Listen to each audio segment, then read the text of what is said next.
So, is people pleasing causing your people problems? Let's take a quick look. Here are some of the things I hear from my clients who are suffering from this. You tell yourself that your employees or volunteers to just know what to do. Maybe you feel like you're role modeling it and that they should just watch you and do the right things. Have you resigned yourself to the belief that if you want things done right or done at all, you just have to do them yourself? You constantly feel overwhelmed. You have resentment building or at its peak towards the members of your team. Might be happening to people in your life as well. We are who we are in our life and in our work. You're afraid to have those employee correction conversations that are necessary. You tolerate way more from your team than you should. It might not be that you tell yourself, I'm afraid to have these tough conversations. Maybe it's fear that stops you and you tell yourself you just don't have time. Maybe you stuff your feelings. If I were to ask you, how do you feel right now?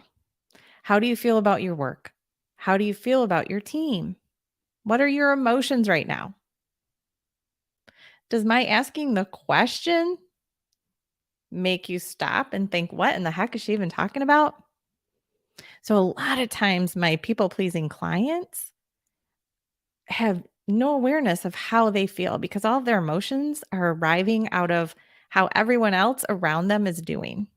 And they don't really pay attention to how they're actually feeling. So, if some of these really make you pause and think, oh my gosh, that's me, you're not alone. I've worked with so many clients who struggle with this.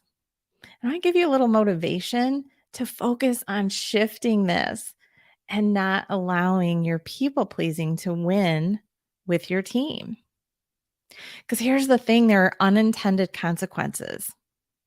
Time just slips away. We avoid the conversations. We're worried about how someone's going to react. We think, oh, what if they get mad or frustrated? What if they leave? And so we tell ourselves that we don't have time.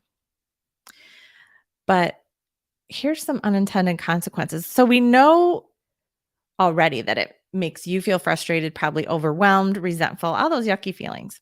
You might, as a result, have extra customer or client or patient challenges.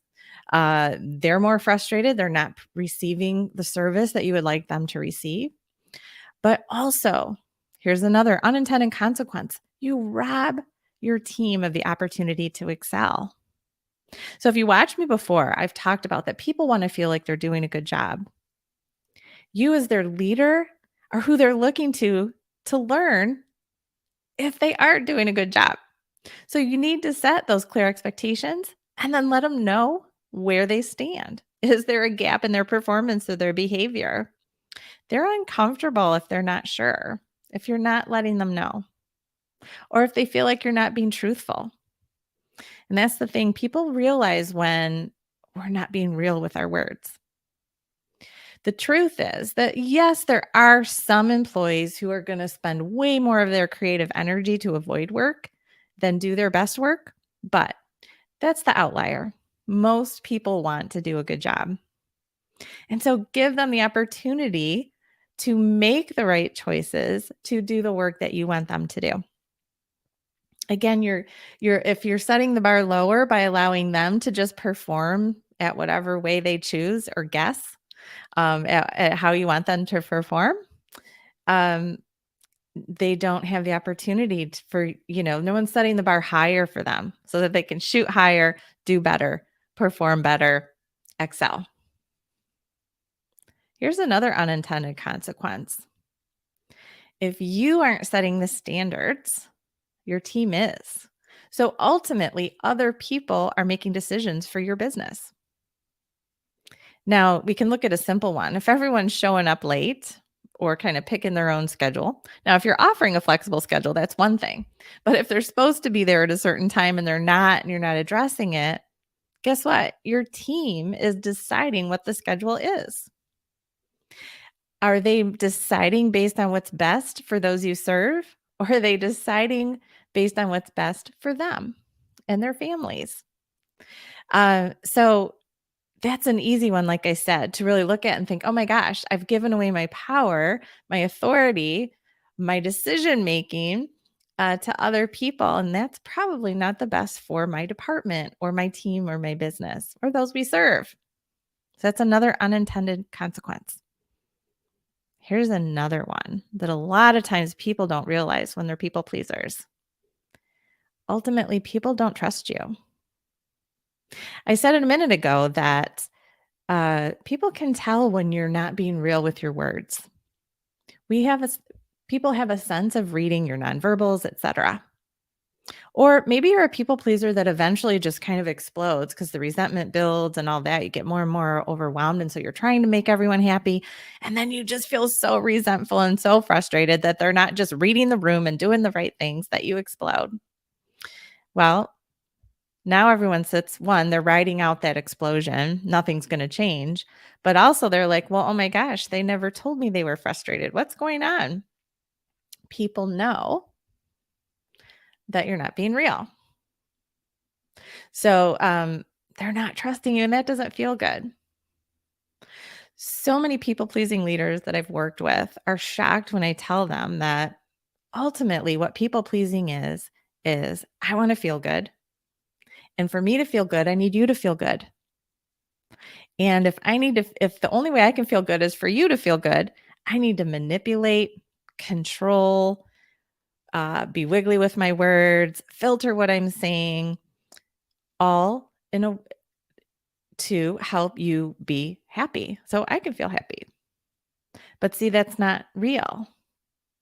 Ultimately, it's about control. You're trying to control other people's reactions versus just stating what's real, being a great, assertive, communicating leader. So I want you to think about that and, these unintended consequences and think about whether you are ready to take action to start to be an assertive communicating leader versus a people pleasing leader. It does create people problems. I promise you.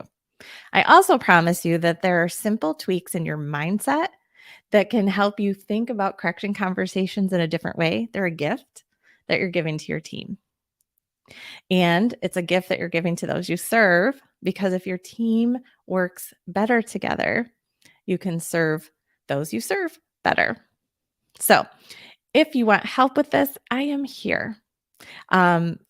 Shoot me a message or grab a spot on my calendar or just pop a comment down below. So you can go to focusforwardcoaching.com/book call. It's that simple. Grab 30 minutes on my calendar. If you've been someone who's struggling silently with people pleasing leadership, shoot me a message. I would love to help. And I hope that this video has given you a little bit of motivation. Sometimes we don't realize the unintended consequences that we're creating with our behaviors and how we're communicating. And so I hope that some of what I shared around the unintended consequences, I hope that the list I shared kind of helps you self-identify, ooh, I think I might be doing this. And then two, the list of the unintended consequences I'm hoping will give you the motivation to make the changes necessary. It's just a tweak. It really is. I promise. So I'm Kirsten Rossvogel, your team performance pro. Just reach out. I'm here to help. All right. Thanks so much. Get out there, make your bigger, bolder impact. And thanks for watching.